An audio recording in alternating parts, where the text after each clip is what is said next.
Good morning students. आज हम पढ़ेंगे शेष भाग माने प्रश्न उत्तर रजनी पाठ का और अगले पाठ का परिचय। रजनी पाठ में प्रश्न उत्तर हम कर रहे थे। एक और आंदोलन का मसला मिल गया। फुसफुसा कर कही गई बात किसने किस प्रसंग में कही? ये बात कही रजनी के पति ने। और किस प्रसंग में कही? पेरेंट्स मीटिंग जो हो रही थी उसके बारे में, जो रजनी प्रयास कर रही थी। इससे कहने वाले की किस मानसिकता का पता चलता है? माने सहनशीलता और सामाजिक उदासीनता का, कि समाज में इस प्रकार की जो भी बुराइयां हैं उसके प्रति आवाज उठाने के बजाय चुप रह जाना। अमित का पर्चा सचमुच यदि खराब होता और यदि संपादक रजनी का साथ न देता। ऊपर पढ़ेंगे प्रश्न में रजनी धारावाहिक की इस कड़ी की मुख्य समस्या क्या है? क्या होता अगर? तो अगर के बाद लिखा हुआ है अमित का पर्चा सचमुच खराब होता। वास्तविकता सामने आती, बच्चे की मानसिकता सही हो जाती कि शिक्षा की जो इस प्रकार की विधि बनाई गई है उसके अंतर्गत ही उसका सब काम हो रहा है। उसके नीचे प्रश्न है संपादक रजनी का साथ न देता। माने यदि संपादक कह देता कि मैं इस प्रकार की किसी समस्या को अपनी न्यूज़पेपर में नहीं रखूंगा तो समाज में इन बुराइयों को सामने लाना मुश्किल होता। बहुत से पेरेंट्स इससे आग्रह नहीं हो पाते। उसके बाद देखना पाठ के आसपास है। गलती न करने वाला तो है ही गुनहगार, पर उसे बर्दाश्त करने वाला भी कम गुनहगार नहीं होता। इस संवाद के संदर्भ में आप इससे ज्यादा किसे और क्यों गुनहगार मानते हैं? इस प्रकार जो प्रश्न है अपना तर्क देंगे। स्त्री के चरित्र की बनी बनाई धारणा से रजनी का चेहरा किन मायनों में भिन्न है? रजनी किसी भी प्रकार के अन्याय को चुपचाप सहन करने वालों में से नहीं है और उचित माने शांतिपूर्ण तरीके से समाज के सामने इन समस्याओं को रखकर जो भी इसके लिए जिम्मेदार हैं अधिकारी वहां तक बात पहुंचाने के लिए वह तत्पर रहती है। पाठ के अंत में मीटिंग के स्थान का विवरण कोष्ठक में दिया गया है। कौन सी जगह थी? यदि इस दृश्य को फिल्माया जाए तो आप कौन कौन सा निर्देश देंगे?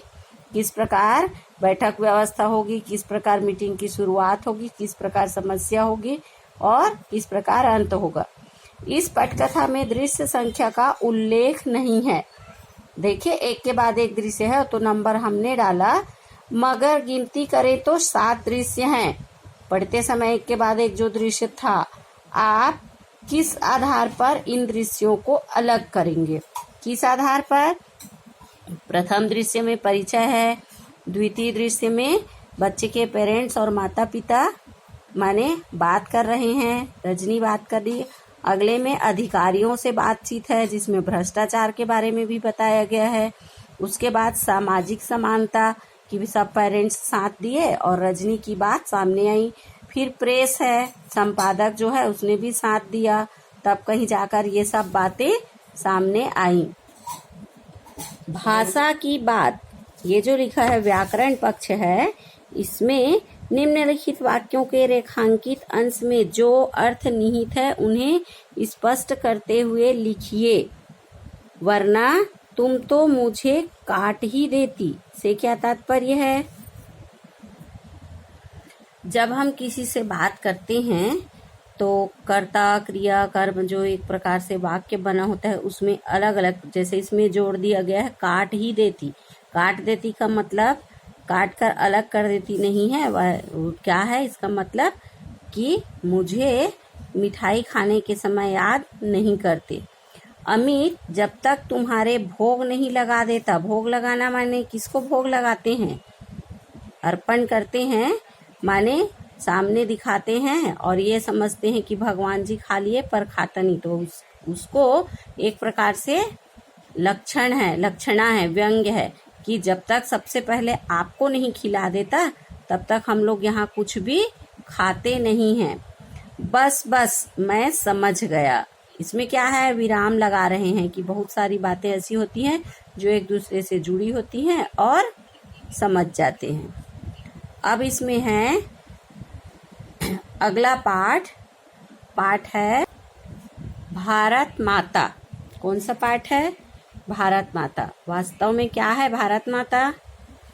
भारत जिस देश में हम रहते हैं और हम अपने देश को, अपनी मातृभूमि को भारत माता के नाम से संबोधित करते हैं।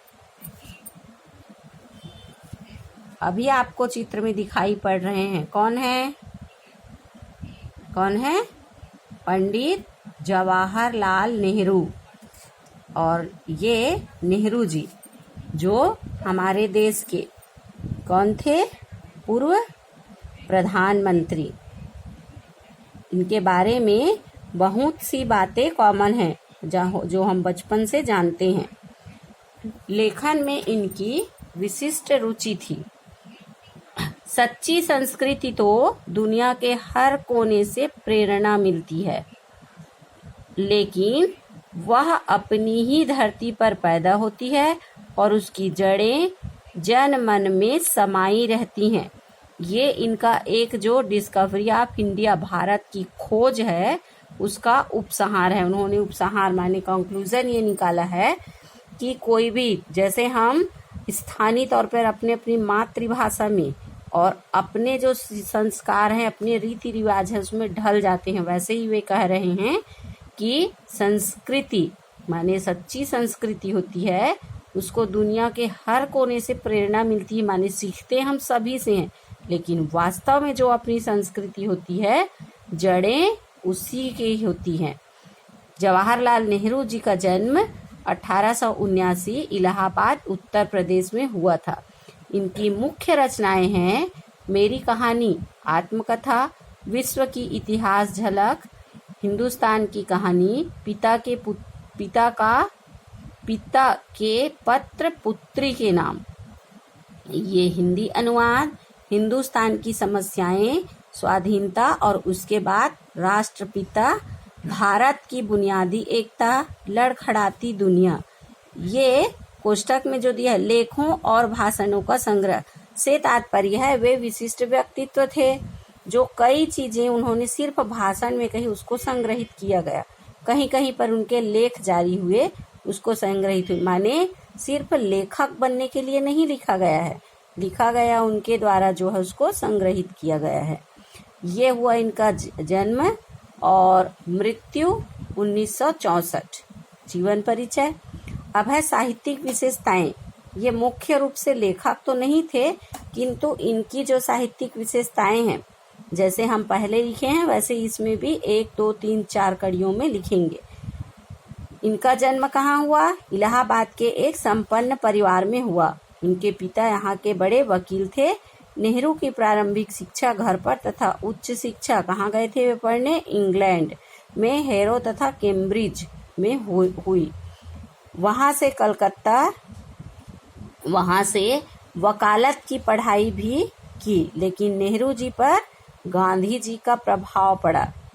ये वास्तव में स्वतंत्रता संग्राम के लिए जो एक आंदोलन चला, उसके पूर्व की भूमिका है कि पढ़ लिख कर आगे बढ़े, बड़े बड़े घर के थे, किंतु बाद में जब इन्हें लगा कि भारत की स्वतंत्रता के लिए गांधी जी जो प्रयास कर रहे हैं उनका प्रभाव पड़ा, उनकी पुकार पर वे पढ़ाई छोड़कर आज़ादी की लड़ाई में जुड़ गए, माने अपनी पढ़ाई छोड़ दी और भारत माता की आज़ादी के लिए लग गए।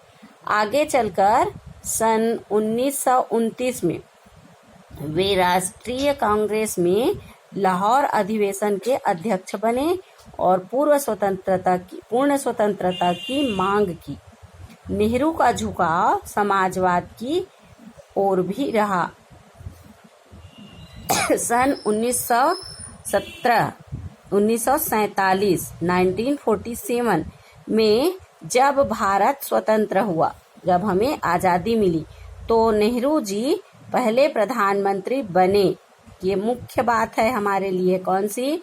जिस भारत माता के बारे में आज लिख रहे हैं, ये भारत के पहले प्रधानमंत्री बने और भारत के निर्माण में अंत तक जुटे रहे।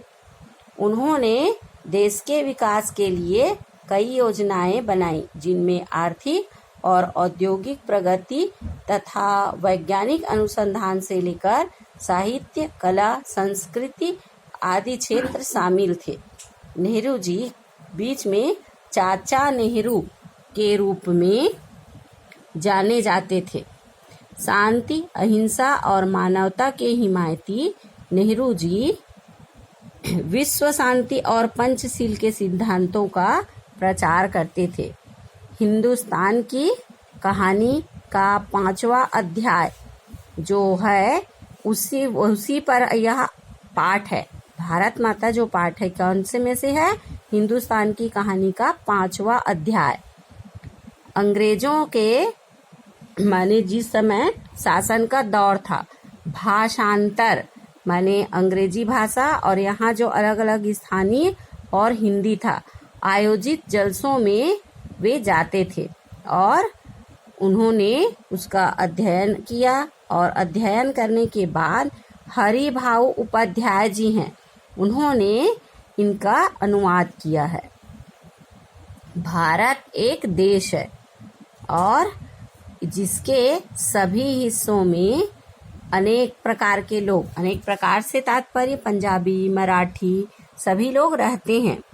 यही पूरे पाठ का विषय वस्तु है। कौन सा? कि अलग अलग लोगों के साथ एक भारत माता शब्द जो दिया है उसकी उन्होंने व्याख्या की है और उसका निष्कर्ष निकाला है कि भारत माता की जय। जब भी कुछ होता है तो हम जय बोलते हैं, तो उसका मतलब माने एक बोल रहा है तो सब बोल रहे हैं, ये न रहकर लोगों को इस भारत माता की जय का वास्तविक अर्थ बताते हैं। यहाँ के करोड़ों करोड़ों लोग की जय माने भारत माता, भारत जो है वास्तव में यहाँ जितने करोड़ों लोग हैं उनकी जय जयकार है। कहने की जरूरत नहीं कि अपने छोटे आकार के बावजूद, माने जो हम अभी पाठ पढ़ेंगे, लेख बहुत छोटा है किंतु बहुत ही इसमें गंभीरता है। लेख का कथ्य माने उसमें कही गई बात अत्यंत विराट और प्रस्तुतिकरण पैना है। पैना है माने बहुत ज्यादा उसमें लॉजिक है। यदि आप ध्यान से देखेंगे सुनेंगे तो बात तो कॉमन है, लेकिन बड़े से बड़े जगह में यदि हम ध्यान पूर्वक सोचें और इस प्रकार इसको डिक्टेट कर पाएं, माने पहचान पाएं और लोगों तक इसकी सही अर्थ, सही भावना को हम प्रस्तुत कर पाएं, इसके लिए यह लेख बहुत ही अच्छा है।